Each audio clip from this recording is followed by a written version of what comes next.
Hola a todos, buenas tardes. Mi nombre es Arturo Peralta y hoy vamos a hablar acerca de Machine Learning.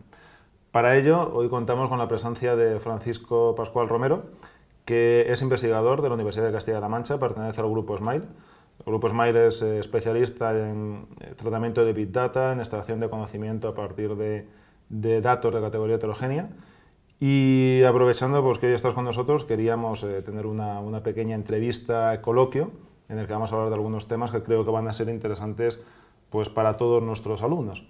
Muchas gracias, Arturo, por la presentación y es cierto, es un tema muy candente, muy útil y creo que puede ser muy interesante todos los conceptos que vamos a ver y todos los contenidos que vamos a tratar para nuestros alumnos. Vale, has hablado de conceptos, pero a mí, antes de nada, yo creo que deberíamos tratar de establecer las bases y aclarar un poco el contexto en el que estamos y algunos términos que habitualmente yo, por lo que veo, a veces los utilizamos de una manera confusa, ¿no? A veces hablamos de inteligencia artificial, machine learning, deep learning. Son términos que para los profanos en la materia o posiblemente para nuestros estudiantes muchas veces son usados de una manera indiferente, incluso como sinónimos, y los que estamos metidos en el mundo conocemos que no es así, pero me gustaría que nos explicaras un poquito qué diferencias hay, qué matices, qué es lo que diferencia cada uno de ellos. Es cierto lo que dices. En realidad, estos conceptos muchas veces se toman como si fueran sinónimos. O sea, que inteligencia artificial, aprendizaje automático, deep learning son lo mismo y no estamos hablando de cosas parcialmente distintas. Inteligencia artificial es el concepto más antiguo de todos. En realidad está creado en 1956 y se pretende con él es imitar todo lo que es el razonamiento humano, el comportamiento inteligente humano. Y eso incluye pues, muchas estrategias, desde reglas basadas en conocimiento experto, reglas basadas en comportamientos de enjambres, de animales, hasta otras técnicas que tienen que ver con lo que es el aprendizaje automático.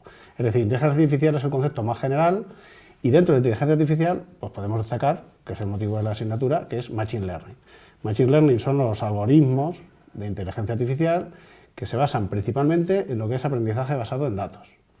Disponen de datos de los que pueden aprender o descubrir conocimiento, inferir conocimiento a partir de esos datos o de esos ejemplos. Las técnicas de Machine Learning empezaron a ser populares en los 80 y en los 90.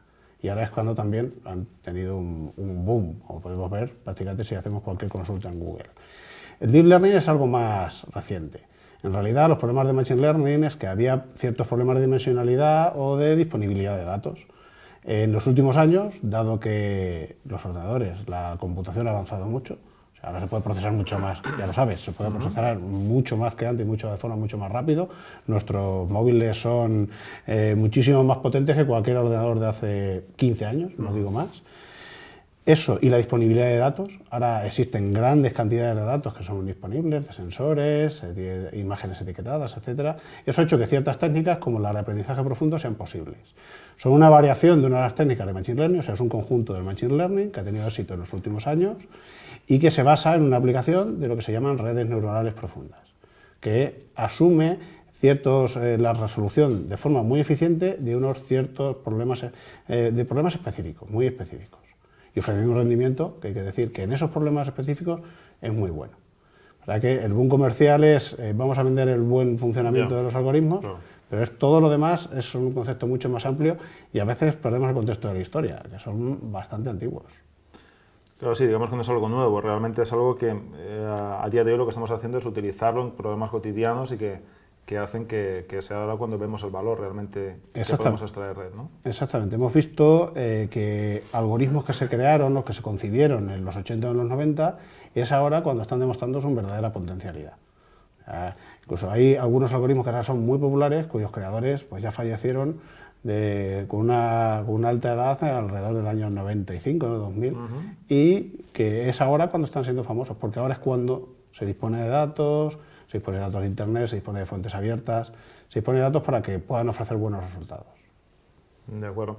Claro, o sea, yo entiendo que es un concepto muy amplio, ¿no? Todo el tema del aprendizaje automático, pero imagino que existen dentro de este campo tan abierto, existen distintos tipos de algoritmos pertenecientes al aprendizaje automático. ¿Nos puedes decir cuáles son quizás los más destacados ahora mismo, los más utilizados que tú veas que están siendo transferidos a la sociedad? Sí, en realidad es verdad que el concepto de aprendizaje automático es un concepto, a pesar de ser un subconjunto de inteligencia artificial, también es un concepto amplio.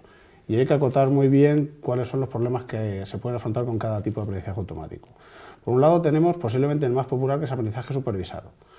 El típico ejemplo es, tenemos un histórico de datos de los precios de las casas que se venden en Madrid y tenemos las características de cada una de las casas. Nuestros algoritmos de aprendizaje supervisado, a partir de esos datos de ejemplo, pueden inferir un modelo que identifique qué características son más importantes o cómo predecir el precio de una nueva casa. Eso sería aprendizaje supervisado, en el que tenemos todos los datos, tenemos también un histórico de resultados. Por otro lado, que menos conocido, pero no menos importante, está el aprendizaje no supervisado. En ese caso, tenemos los datos, tenemos los elementos caracterizados, tenemos las características de las casas, pero no tenemos nada a predecir, no tenemos el precio. Entonces, lo que podemos encontrar ahí es estructuras, organizaciones, similitudes entre las casas. Podemos establecer diferentes grupos de casas dependiendo de sus características, sean metros cuadrados, habitaciones, localización geográfica, etc. Pero siempre solamente podemos establecer lo que es estructura. Encontrar agrupaciones, lo cual se utiliza mucho para los clientes en marketing, para eso. Vale, y bueno, hasta ahora nos has comentado estos métodos que podemos llamar clásicos, también hemos hablado de Deep Learning, pero ¿existe algún método, algún algoritmo que sea especialmente popular a día de hoy? En realidad, todo depende también de lo visual o cómo vendamos lo que son la aplicación. Por ejemplo, existe lo que es el aprendizaje por refuerzo, otro tipo de aprendizaje automático. El aprendizaje por refuerzo es el que se basa sobre todo en la robótica. La robótica utiliza mucho el aprendizaje por refuerzo y es los típicos métodos que utilizan para enseñar a un robot, humanoide o no, para hacer una tarea concreta. Ya sea recorrer tu piso para limpiarlo, ya sea para aprender a jugar con un yo-yo, o ¿cómo lo puede hacer? En realidad lo que hace es evaluar si ante lo que está haciendo es bueno o malo. ¿Cómo aprenden los niños en realidad? O sea, va haciendo su comportamiento, se va identificando, se le va diciendo si lo está haciendo mal o está cerca o no, y él va aprendiendo, el robot va aprendiendo a partir de esa retroalimentación cómo funciona. Eso es muy visual. O sea, eso lo podemos ver en los robots actualmente, cómo aprenden movimientos, cómo aprenden tareas. Y eso ahora mismo es algo que se está vendiendo mucho. Sobre todo, por ejemplo, en Japón, que son muy especialistas en robótica, tienen un gran conjunto de soluciones con respecto a esto. Y existe también algún otro también que ahora está cogiendo muy recientemente mucha popularidad, que es el aprendizaje por transferencia. Como los modelos, sobre todo de Deep Learning que mencionábamos antes, son complejos de entrenar, pues entonces el problema es que cuando ya has resuelto un problema, para resolverlo tienes que empezar otra vez desde el principio. Entonces lo que se intenta es reutilizar. Entonces el típico problema es, yo he creado un modelo muy bueno para identificar coches, identificar su matrícula, sus características, etcétera. Pues en vez de empezar desde cero para identificar camiones, cojo ese modelo, lo transfiero y lo reutilizo para poder resolver ese problema. Claro, a mí me surge una duda, ¿no? Yo estoy muy del lado de la empresa y muchas veces un tema recurrente, ¿no? que se suele comentar es si realmente por utilizar este tipo de algoritmos que al fin y al cabo pues, utilizan grandes cantidades de datos históricos, para tratar de llevar, digamos, a la práctica y a un caso real de uso, ¿es habitualmente necesario contar con, no lo sé, con históricos? ¿De qué volúmenes estamos hablando? Yo trato de plantearme cómo podemos aplicar esto realmente en un caso real, en una empresa, y a veces me planteo si va a ser posible o no, debido a la magnitud o el volumen de datos que esto puede requerir. ¿Qué piensas acerca de Sí, te voy a poner un ejemplo negativo y algunos ejemplos positivos. Negativo porque lo que dices es totalmente cierto. Muchos de los algoritmos basan su éxito en la disponibilidad de datos. El típico ejemplo es el algoritmo que etiqueta automáticamente imágenes en Google. Ese algoritmo funciona muy bien. Identifica las regiones, identifica todo lo que es importante en esa imagen, incluso puede identificar personas. Pero eso es porque cuenta con grandes volúmenes de imágenes ya etiquetadas. Se habla del orden de 10 a la 9, orden de imágenes. Claro. Eso manualmente no se puede hacer, claro. O se ha conseguido con un gran conjunto de equipo de trabajo. Eso hace que esa disponibilidad de datos sea necesaria. Eso sí, el algoritmo funciona perfectamente. Los algoritmos de aprendizaje profundo tienden a eso, a necesitar una gran cantidad de datos. Entonces, cuando se tienen pocos datos, esos modelos, pues su rendimiento es menor. Pero no todos los algoritmos de aprendizaje automático necesitan esa cantidad de datos. Incluso hay modelos que intentan aprender a partir de pocos datos un pequeño modelo que nos dé cómo está representado lo que es la realidad y que luego, conforme le llegue nueva información, vaya evolucionando ese modelo. Claro. Y eso puede hacer que sea eficiente, que pueda partir de una base, como tú dices, los datos de una empresa que tiene un histórico de 5 años, pero que puede ir evolucionando en el tiempo. De acuerdo. Vale, y un poco, a ver, por continuar, digamos, esta línea de aplicación práctica de ese tipo de técnicas, ¿en qué ámbitos consideras tú que ahora mismo se está utilizando más el Machine Learning? ¿O cuáles podría ser de mayor utilidad? Pues yo creo que el Machine Learning ahora mismo es de las técnicas que más potencialidad tiene y más ámbitos en los que se puede utilizar. Realmente es verdad que en algunos ámbitos está teniendo más popularidad que en otros. En su definición clásica, el marketing era un típico campo de trabajo en el cual la segmentación de clientes, la predicción de demandas o de stocks podría ser una cosa muy interesante para utilizar Machine Learning. Pero ahora, sobre todo por la implicación de las grandes empresas, prácticamente se utiliza en etiquetado de imágenes, en clasificación de noticias, etc. O sea, existe un gran número de posibles ámbitos. En aprendizaje por refuerzo hemos dicho robótica, en aprendizaje supervisado sobre todo en lo que es predicción, y lo que es aprendizaje no supervisado, como hemos dicho, segmentación de clientes, visualización de datos, o sea, todas estas visualizaciones que tenemos tan sumamente atractivas, que ahora son muy populares, muchas veces llevan por detrás un algoritmo de Machine Learning. Sí, realmente son aplicaciones muy cotidianas, es algo que todas las empresas pueden valorar porque son usos que son habituales, por así decirlo. Pues, posiblemente ahora todavía no lo tenemos tan introducido de forma cotidiana en lo que es el Machine Learning, pero todos estos consejos que nos dan nuestras aplicaciones, nuestro cuánto tienes que dormir, que te da la aplicación de la Fitbit, o el Amazon, cómo te recomienda las diferentes compras, o Netflix, las diferentes series, todo eso está basado en algoritmos de aprendizaje automático. Muchas veces, como hemos dicho, basados en un gran histórico de una gran cantidad de usuarios que han tomado las mismas decisiones que tú. Bien, ¿y has conocido tú ahora mismo, recientemente, algún ámbito de aplicación que, no sé, pues que haya llamado especialmente la atención, que no sean quizá los clásicos a los que todos nos acostumbramos? Has hablado mucho pues, de reconocimiento de imágenes, de matrículas, vale, es algo que nos podemos más o menos imaginar, pero ¿tienes idea de algo así novedoso realmente ahora mismo? Pues a mí uno de los campos donde creo que la potencialidad es mayor es en la ciberseguridad, principalmente porque es una necesidad. O sea, siempre estamos recibiendo noticias que de ataques, de debilidades, de malware, de robo de datos. Eso es algo porque las personas ahora mismo no podemos responder a las amenazas en este mundo cibernético y tenemos que apoyarnos en las máquinas para ello. Entonces ahí el Machine Learning cubre un espacio importantísimo. Existen incluso algunas iniciativas muy interesantes, algunas definidas por el MIT, el propio MIT, en el que diferentes técnicas de Machine Learning, incluyendo el conocimiento experto, consiguen una gran eficacia en la detección de intrusos dentro de una red. Ellos lo que hacen es partir de los logs, que pueden ser volúmenes ingentes de datos, de logs, de entradas dentro de una red, de tráfico de la red de comunicaciones, lo transforman en lo que son indicadores de comportamiento. O sea, un usuario tiene unos indicadores de comportamiento, tiempos de uso, dónde navega, qué latencias tiene, etcétera. Posteriormente eso le hace un proceso de clustering, de agrupamiento, porque son muchos usuarios, nadie puede identificar si es no se puede identificar fácilmente, pasarle a un experto, decirle que de ese millón de usuarios etiquete cuáles son buenos o cuáles no, cuáles son intrusos o no. Por lo tanto, primero le hace un proceso de aprendizaje no supervisado, de clustering. ¿Sí? Ese clustering lo que hace es disminuir la dimensionalidad de los datos.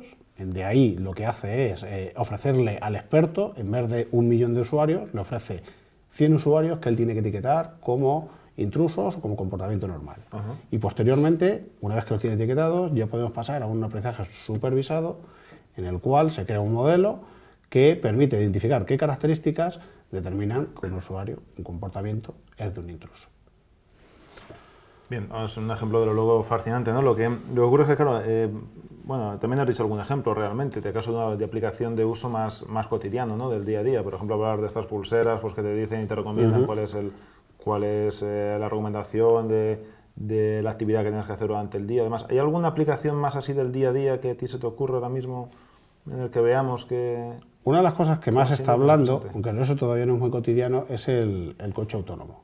O sea, el coche autónomo es algo que tiene mucha incidencia en lo que es el aprendizaje automático. O sea, porque esos algoritmos los que identifican las imágenes, los que identifican lo que es todos los puntos de lo que son los elementos de la vía y cómo también aprenden de lo que es el funcionamiento, lo que es el manejo del coche a partir de la información que recibe de los sensores. Eso va a hacer simplemente que aprenda y que pueda ser cada vez más eficiente. Pero también es verdad que eso nos queda un poco lejos, un poco de ciencia ficción. Claro. Es verdad que en la industria automovilística hay otras aplicaciones. Claro, el tema del coche autónomo es algo que parece realmente complejo porque no solamente hablamos ya de conocer comportamientos, o sea, de detectar comportamientos previos e inferir comportamientos futuros, sino también de tomar decisiones en un tiempo real, que imagino pues, que computacionalmente requiere un coste elevado. No sé si ese tipo de algoritmos requieren un coste computacional muy complejo, o hace imposible o inviable que sean utilizados en tiempo real. Lo bueno para eso es que cada vez computacionalmente existe una mayor capacidad. Entonces, cada vez nuestros microprocesadores son cada vez más potentes. Incluso pueden llegar a ser más potentes que nosotros los podamos explotar, incluso con esos algoritmos. Entonces, es algo viable. Hay varios problemas. Primero, el fenómeno de la conducción es un fenómeno muy complejo. Entonces, es difícil modelarlo y es difícil tener en cuenta todas las variables. Y luego también el típico problema de cómo vamos a asumir nosotros lo que es la sociedad, la verdadera posibilidad de que un coche se maneje solo. Hay una anécdota con respecto a esto, aunque no tiene que ver con Machine Learning, que es que ya a principios del siglo XX existía la tecnología de que los ascensores pudieran subir y bajar solos. El ascensorista este típico de las películas, que subía esto, ya existía al principio del siglo XX, en el año 1900. Pero a la gente le daba miedo entrar en un ascensor y que no hubiera un ascensorista que le diera los botones para subir y bajar. ¿Qué pasó? ¿Cómo asumió la gente que esa tecnología era posible y poder... Pues fue una cosa un poco anecdótica y espero que no vuelva a pasar, porque llegó la Primera Guerra Mundial, no había trabajo porque no había personas para poder ser ascensorista porque todo el mundo se había ido al frente, por lo tanto, ¿quién iba a subir y bajar los ascensores? Pues de forma automática. Entonces, yo espero que no tengamos que llegar a eso para poder asumir lo del coche autónomo. Pero bueno, siempre es un proceso complicado. Sí, es complicado porque entiendo que también hay que hacer un cambio de mentalidad y de conseguir de alguna manera pues, que la tecnología esté más presente, nada más en ámbito cotidiano y que todos nos familiarizamos con ello. Es habitual ese tipo de desconfianza, ¿no? Sí, yo creo que cada vez más hay una cosa importante. Siempre hay mucha gente que odia la tecnología, ¿no? O odia la inteligencia artificial. En eso las películas han hecho mucho daño. Pero todo el mundo tenemos nuestro móvil en nuestro bolsillo. Y como salgamos de casa sin el móvil, no tenemos nada. En realidad, todas esas aplicaciones que tenemos pueden terminar siendo aplicaciones de Machine Learning. O ya lo están siendo. Porque la recomendación de noticias de Google tiene que, posiblemente en algunas cosas sea posiblemente mejorable, pero está basada en ese tipo de cosas. O sea, estamos conviviendo en el que esa recomendación de noticias nos la está haciendo el algoritmo. Los amigos que nos recomienda una red social está basada en este tipo de algoritmos. O sea, incluso la fabricación del teléfono móvil está basada en ese tipo de algoritmos. Entonces, es cierto, muchas veces es el efecto del viaje a la luna. Lo hacemos porque no es que sea práctico, sino porque es vistoso, pasa con el coche autónomo, pero la verdad es que se genera mucho resultado en cuanto a lo que es el verdadero, cómo afecta a la vida cotidiana. No, lo que es evidente es que cada vez el Machine Learning es más popular entre nosotros y está más instaurado de una manera transparente en la sociedad. Es algo clarísimo. Claro, los mercados más específicos, por ejemplo, la industria, sí que lo tiene bastante más asumido, principalmente por los resultados también los ve más de cerca. O sea, si la aplicación de alguna tecnología le permite lo que es mejorar sus resultados, pues entonces la aplica. Hay algunos ejemplos más cercanos de industrias de coches, que la industria automovilística en España está bastante popularizada, pues que ya utilizan técnicas de Deep Learning para identificar fallos en piezas previamente, lo que se llama mantenimiento predictivo, mucho antes de que se reflejen cuando ya tienes montado el coche. Porque, como además lo dicen perfectamente en sus vídeos promocionales, es como si tuvieran el oído de Superman, es decir, los algoritmos son capaces de identificar variaciones que el oído humano, incluso algunos, no puede identificar como erróneas, como causantes de una deficiencia. Entonces eso les hace pues ofrecer unos productos de mayor calidad. Entonces, en esos entornos tan específicos ya conviven directamente. A nosotros pues nos quedará un poco más. Sí, la reflexión parece clara, ¿no? Y es que estamos rodeados de Machine Learning, de aprendizaje automático, en aplicaciones tan cotidianas como las que estamos diciendo, Y realmente el Machine Learning tampoco, como decías antes, no es algo tan moderno que es que parece que se haya inventado ahora. Es algo que viene de hace muchos años y que está implementado en cualquier herramienta o aplicación que utilicemos en el día a día. Lo que pasa es que ahora mismo es cuando empezamos a oírlo, cuando quizá la tecnología pues está acompañando y hace que sea posible. Claro, cuando sale en la prensa y las grandes empresas del mundo, Google, Amazon, Microsoft, invierten en ello, saben de ello y lo popularizan. Entonces empieza a aparecer en medios, entonces también empieza a aparecer un poco el espectro comercial que difumina un poco el verdadero concepto. Claro. ¿Tú crees que quizá tiene algo que ver en la popularización del Machine Learning el uso de herramientas, de aplicaciones que hay ahora mismo en el mercado de open source? ¿Tú crees que ese tipo de aplicaciones o de soluciones está haciendo que sea más popular y por tanto más accesible al mercado? Yo creo que ha sido una de las claves, principalmente porque cuando nosotros aprendimos este tipo de técnicas, que como hemos dicho son del pasado, entonces nosotros las hemos aprendido hace unos años, prácticamente cada uno de los algoritmos tenemos que implementarlo uno a uno, sin ningún problema. Todos los detalles cada uno de nosotros tenemos que hacer nuestra propia implementación. Eso hacía que nuestro avance de resolución de problemas fuera muchísimo más lento. Ahora existen librerías que te permiten hacer el desarrollo de una forma mucho más rápida, que tienen esos algoritmos preimplementados y te puedas concentrar mucho más en lo que es su optimización y también lo que es la resolución de un problema completamente real. ¿Qué librerías te sacarías tú? Digamos, ¿alguno de nuestros estudiantes, existen librerías ahora mismo que nuestros estudiantes puedan utilizar y puedan descargarse y empezar a trastear con ellas? Sí, pues, totalmente. Todo depende también del campo en el que vengas y tus conocimientos de programación. O sea, si se cuenta con ciertos conocimientos de programación, pues podemos tener, por ejemplo, Scikit-learn. Scikit-learn es una librería basada en el lenguaje Python que tiene todo un espectro de algoritmos totalmente implementados, que es fácil de utilizar para alguien que conoce básicamente el lenguaje Python y que permite resolver problemas de una forma muy rápida y también aprender a cómo manejar y optimizar esas técnicas de Machine Learning. Eso si eres más informático. Si eres más estadístico o matemático, pues el lenguaje R, que es un lenguaje muy diseñado para lo que es los alumnos que provengan del campo de las matemáticas o de la física, ha asumido, por así decirlo, el papel de lenguaje de Machine Learning para ese tipo de entornos. Y tiene una gran cantidad de librerías que permiten el desarrollo de algoritmos de una forma también muy sencilla. Eso hace que se crean grandes comunidades que puedan resolverse los problemas mutuamente y eso hace que se potencie mucho. Incluso, hay alguna librería como TensorFlow que está potenciada por detrás, tiene Google, no solo una comunidad, sino que tiene Google por detrás, que la potencia de Google es que puede introducirse en un mercado intentando que todos los desarrolladores pues utilicen esa librería. Sí. Por ejemplo, leí una noticia hace poco que TensorFlow intenta ser la herramienta por defecto de desarrollo de soluciones de Machine Learning en el mercado chino. O sea, eso hace que la potencialidad de lo que puede ser TensorFlow y de su evolución también claro, puedan ser bestiales. Vale, has hablado de herramientas, de librerías concretas, pero también tenemos plataformas que facilitan pues, la gestión del Big Data y la aplicación de Machine Learning sobre esos datos.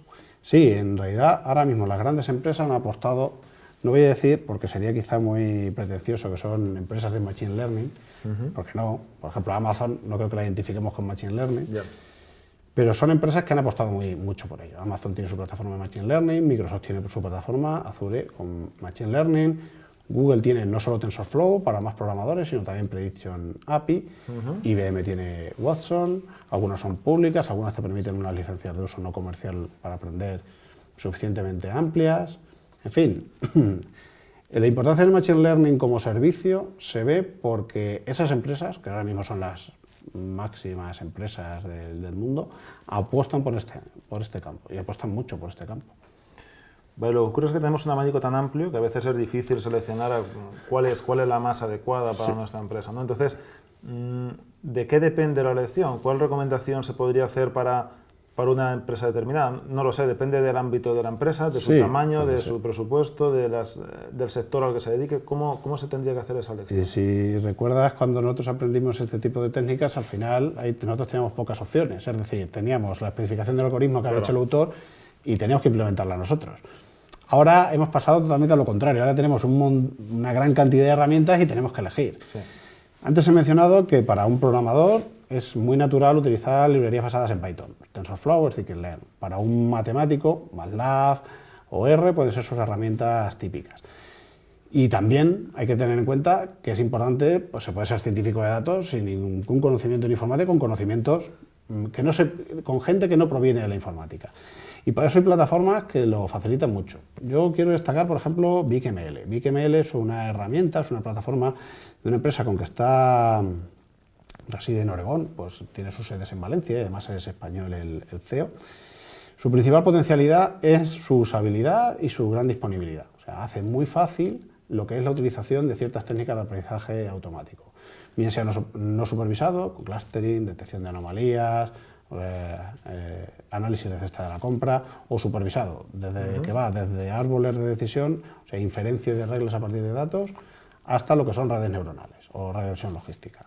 Y todo preocupándose mucho por la usabilidad y también por las capacidades de visualización. Ajá. Eso hace que una persona que pueda ser menos especialista, menos tecnológica en cuanto a conocimientos, pero más con conocimientos del negocio, puede desarrollar sus conocimientos de algoritmos de Machine Learning y aplicarlos a resolver algún problema concreto. Y creo que es de las plataformas, posiblemente de las más avanzadas en cuanto a ese punto.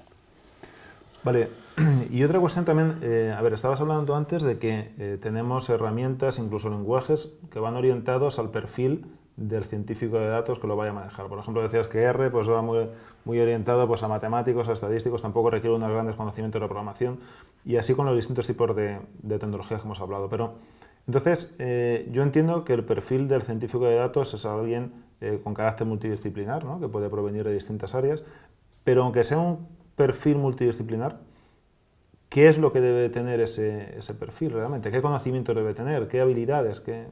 ¿Cómo debe ser ese perfil? Hay algunas más obvias que otras. Tampoco es un perfil que se haya desarrollado mucho. Si vamos 5 años atrás, posiblemente ofertas en España de científico de datos no habría. En los últimos tiempos sí que hay bastantes. En realidad, si consultas LinkedIn o InfoJobs, hay bastantes ofertas de lo que es científico de datos. Podremos ver si todavía está madura lo que es el tejido empresarial para aceptar un gran volumen de científicos de datos, pero es algo que va a pasar. Si no está pasando, va a pasar. Y un científico de datos es una persona curiosa o peculiar, no voy a decir, pero necesita un cierto conjunto de habilidades que no es simplemente un programador, lógicamente. Yeah. No es simplemente un analista de negocio, porque tiene que tener otros conocimientos, y no es simplemente un creativo, que tiene que contar historias o tiene que visualizarlas, tienes que hacerlas ver al usuario. En realidad tiene que ser un poco conjunto de los tres. Entonces, nunca hay que descuidarse. Es cierto que hay que tener conocimientos técnicos o tecnológicos, o sea, o más alto nivel, es decir, hay que conocer los algoritmos. A más bajo nivel, hay que conocer alguna herramienta que te permita desarrollar esos algoritmos, pero también hay que conocer un poco el entorno en el que estás moviéndote. Entonces, también tienes que conocer del negocio. O sea, si vas a introducirte en una empresa como científico de datos, es cierto que vas a ir con tus capacidades técnicas, pero lo primero que tienes que hacer los primeros meses es conocer el negocio en el que se están moviendo. Qué indicadores son importantes, qué datos van a ser importantes, qué tipo de resultados, etc. Y hay dos factores también importantes, que uno es la creatividad, no solo para lo que voy a decir al final, que es la visualización y contar las historias, sino también para la creatividad de la forma de afrontar los problemas, porque estamos viendo problemas que no son los clásicos, que es resolver problemas, restricciones en negocios que no son obvias. Entonces, ni sus soluciones ni sus planteamientos van a ser triviales, hay que ser creativo. Y hay que ser creativo también para lo que es vamos a decirlo así, vender el producto.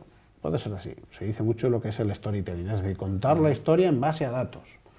Eso requiere unas capacidades de creatividad y de trabajo, por así decirlo, y de trabajo creativo y artístico, podemos decir, llegar al artístico, que son importantes. Saber cómo visualizar unos resultados, saber cómo contarlos y hacerlos llegar a la gente. Porque uno de los grandes problemas que hemos tenido siempre, y eso lo sabes tú mejor que nadie, es que hemos sido mucho de que nuestras soluciones son las mejores, funcionan muy bien, y cómo me van a decir que no funcionan muy bien. Pero lo que pasa es que el usuario muchas veces no las comprende y por eso pues, no las asume como propias. Sí, sí. No, está claro que el perfil y la función del científico de datos es importantísima y quizá es uno de los trabajos con mejores perspectivas, ¿no? Yo leía, es algo un poco curioso, ¿no? Pero hace poco había un estudio que lo calificaba de la profesión más sexy, ¿no? No sé, es un término quizá un tanto curioso, pero desde luego es algo muy demandado y que no paramos de ver ofertas, todo es LinkedIn y Sí. no paramos de ver en ese tipo de páginas que se requiere ese tipo de perfil, ¿no? Sí, de lo más diversas. Por eso digo que es importante tener tanto conocimientos técnicos como también ganas de aprender el negocio en el que te introduzca. Muchas veces es marketing. Marketing de una marca concreta o procesos, si es una industria, va a ser procesos muy específicos de industrialización. Muchas veces para que se pueda comprender es como si fuera un cocinero de alta cocina, en el que tienes que saber muy bien cuáles son tus ingredientes, cuáles son los datos, tienes que conocerlos muy bien, Tus herramientas. tienes que saber prepararlos y también tienes que saber ser creativo para buscar nuevas soluciones y tienes que saber, los cocineros lo llaman, ahora es muy, muy famoso este tipo de términos, es el emplatado, o sea, tienes que saber contarlas. Ahora existe un boom de ofertas de científico de datos.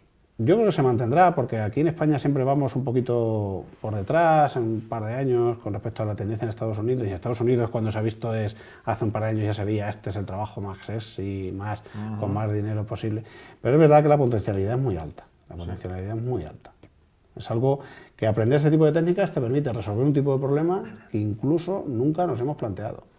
No sé qué pensarás tú, pero no sé si lo que es las direcciones de las empresas, tú que estás mucho más metido en el ámbito empresarial, están preparadas para asumir lo que es la resolución de este tipo de problemas. Pues están acostumbradas a ver su gráfico de cuaderno de mando, pero ahora lo que estamos diciéndoles es que le vamos a predecir o le vamos a prescribir que cambie su comportamiento porque eso le va a dar mucho más beneficios. Por supuesto es un valor añadido tremendo y es por donde van tendiendo ahora mismo las políticas directivas, ¿no? Ya digamos que el tener una herramienta que me permita generar cuadros de mandos ya es algo que está sobrepasado. Me da igual que antes lo generara en un folio, que luego lo hiciera con una hoja de cálculo o que ahora lo haga con una herramienta. En realidad lo que busca un directivo es que le faciliten la toma de decisiones y de alguna manera pues eso yo creo que es lo que se puede conseguir aplicando ese tipo de técnicas, por lo cual el valor añadido es importantísimo. Es claro, también es verdad que nosotros estamos tan familiarizados con estas técnicas que lo vemos muy claro. Por eso también está la capacidad de tener que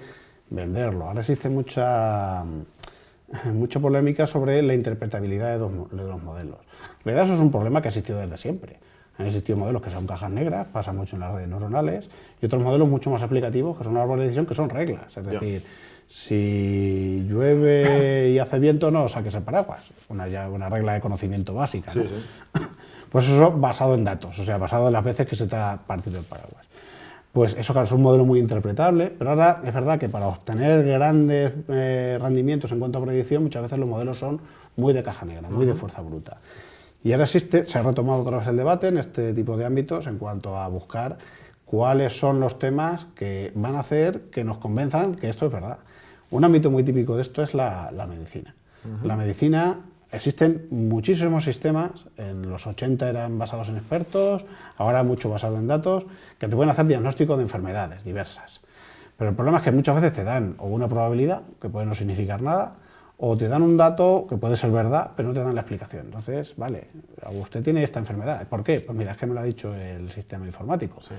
Entonces, ante la falta de cultura informática, posiblemente de la sociedad, muchas veces de la sociedad en general, y de la propia, de que el sistema es bastante opaco, hace que sea más difícil de admitir. Muchas veces hay que ir migrando.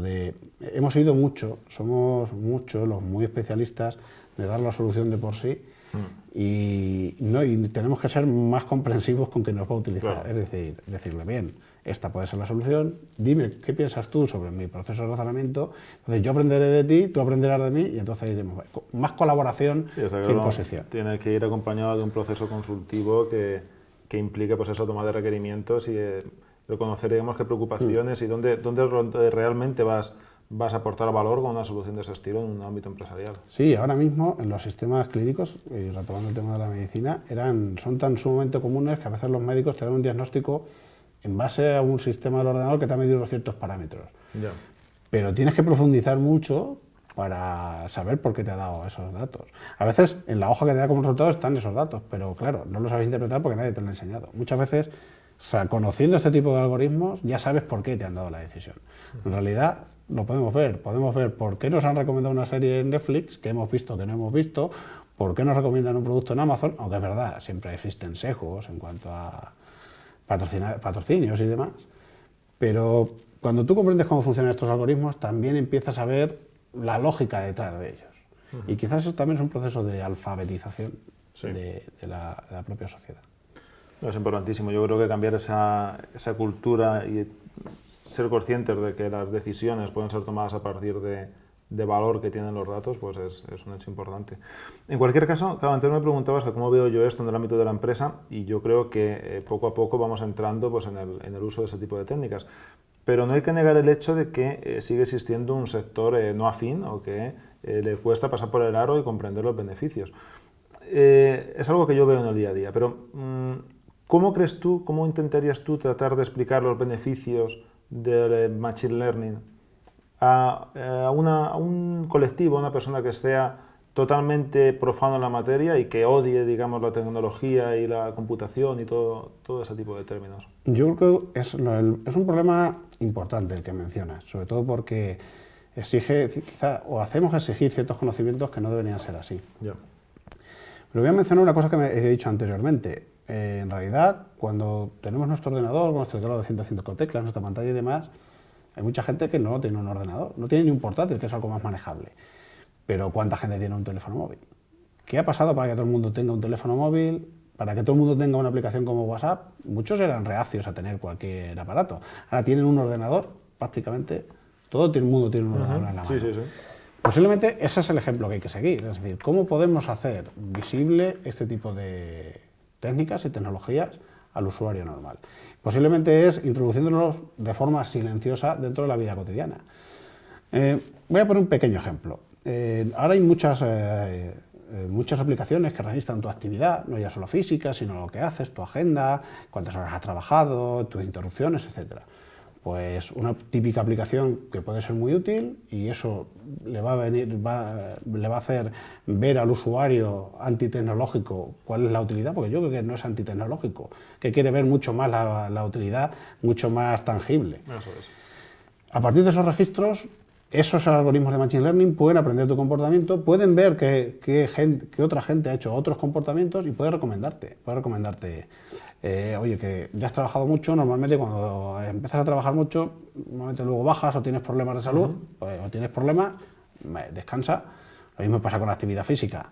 El entrenamiento que estás haciendo es muy fuerte, pero normalmente cuando se llega a este tipo de índices, los especialistas suelen bajar. Sí. Ese tipo de materias, ese tipo de cotidianidad, yo creo que va a hacer que esto sea mucho más fácil. Entonces, la forma de explicarlo es así, es algo con el que está conviviendo. O sea, el algoritmo, que algunos periodistas lo tachan de infernal, o he dicho, las películas han hecho mucho mal en este caso, o el humanizarlos incluso. Para el algoritmo no es nada más que algo que se ejecuta en un ordenador, que son unas órdenes. El algoritmo te está haciendo la vida más fácil. Sí. Por lo tanto, el WhatsApp nos hace la vida más fácil porque nos comunicamos con las personas. Esto nos hace la vida más fácil porque nos recomienda, nos evita, nos hace mucho más eficientes, más eficaces. No es Machine Learning, pero normalmente se utilizan técnicas de inteligencia artificial para determinar el camino más corto entre dos puntos.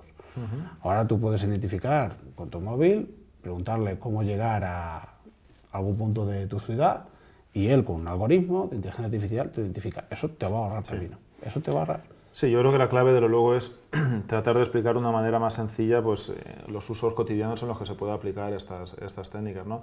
A veces quizá también puede venir motivado por ese gap, digamos, que existe entre el lenguaje que utilizamos los más técnicos y la gente que viene más de negocio.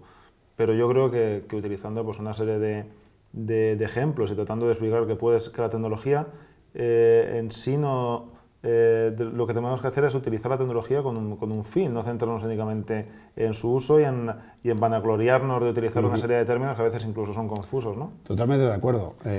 Siempre queremos dar la imagen de expertos en vez de ser asequibles. Exactamente. Entonces, siempre se dice que un experto es aquel que te utiliza una terminología que nadie logra comprender. Claro. Entonces, muchas veces tenemos que ser adecuados, o sea, ser asequibles en cuanto a la explicación de esos conceptos. Sí. Y eso es una labor que es cierto que cuando somos muy especialistas en algo nos cuesta mucho.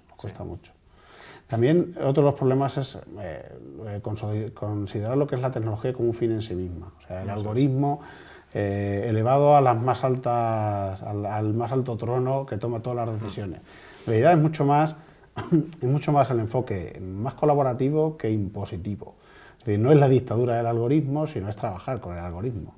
Como decía antes, el problema de ciberseguridad que aplica el MIT, en realidad hay un punto en el que hay un experto que identifica si un comportamiento ya reducido, ya resumido mediante un algoritmo, es un intruso o no. O sea, y eso lo hace mucho más eficiente.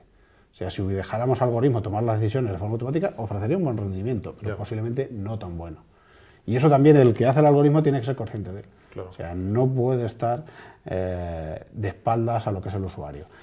Muchas veces también este problema no es tan, aunque siempre es común, pero no es tan común.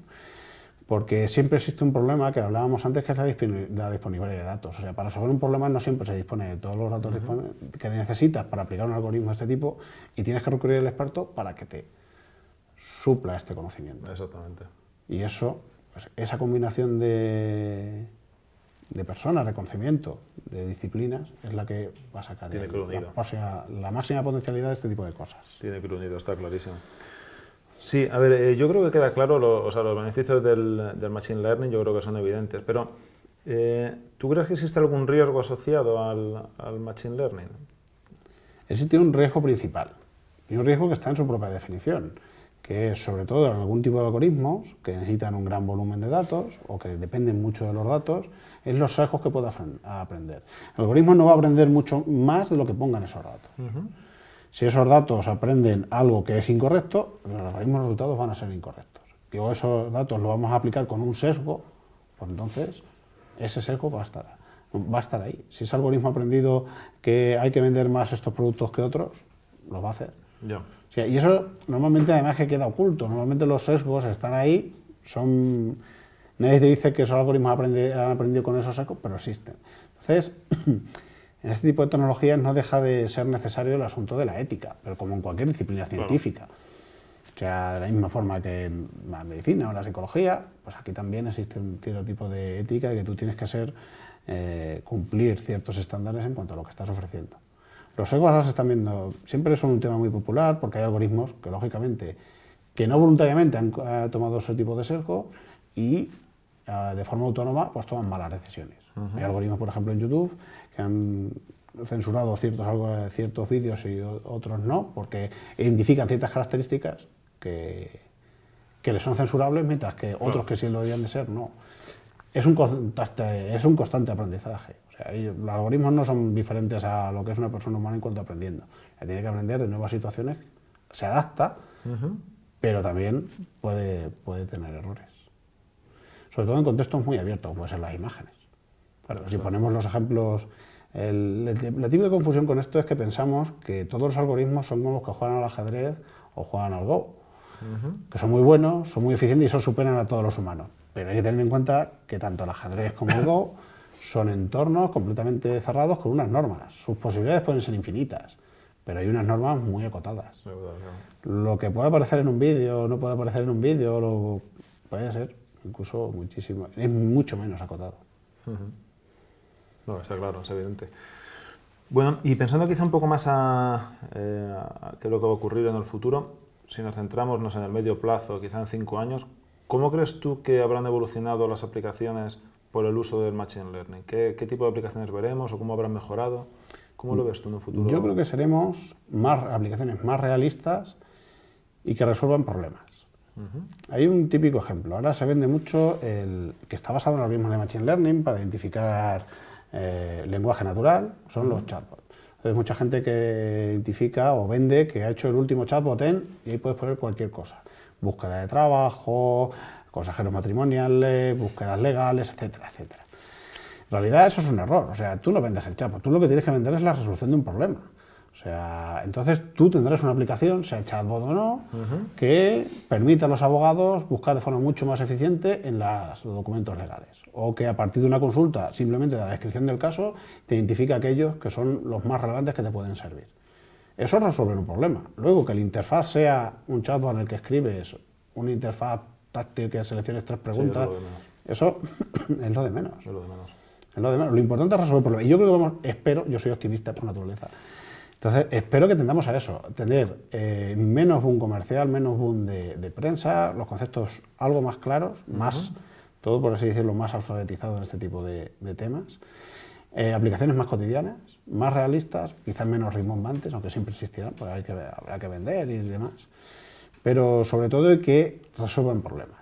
Porque todo aquello que no resuelva problemas, al final caerá por su propio peso. Será boom, será publicidad, pero... Sí, pero todo lo que no se pueda transferir a la sociedad y al mundo también empresarial terminará en un estudio académico y terminará en un cajón. Sí, en un cajón, exactamente. Será como terminará.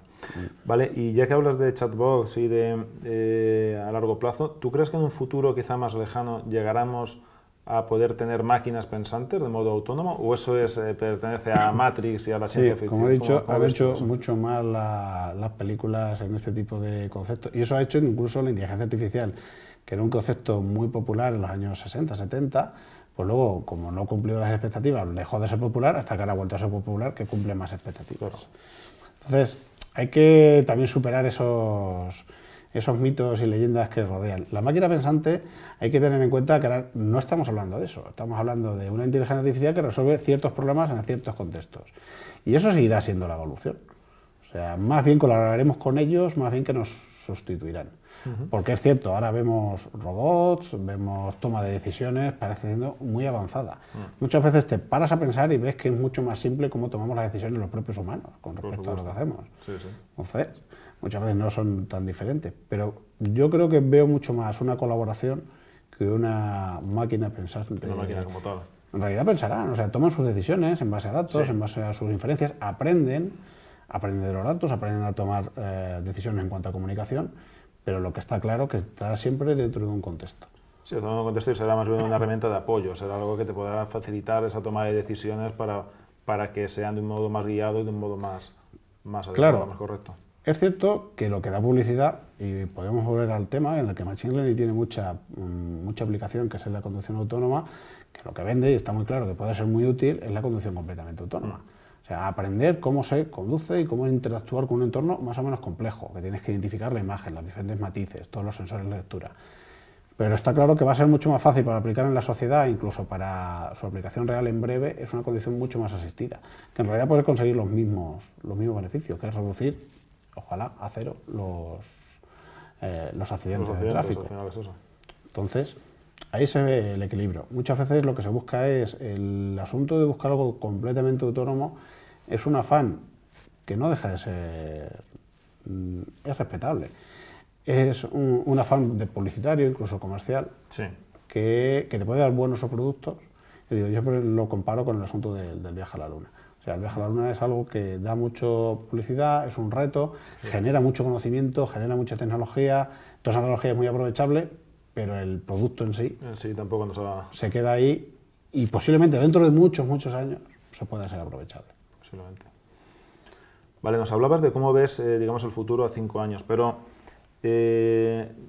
yo conozco y sé que cada vez está siendo más popular el uso de fuente Open Data, ¿no? Ya cada vez está más en el día a día, está disponible y puede ser utilizado por cualquier usuario.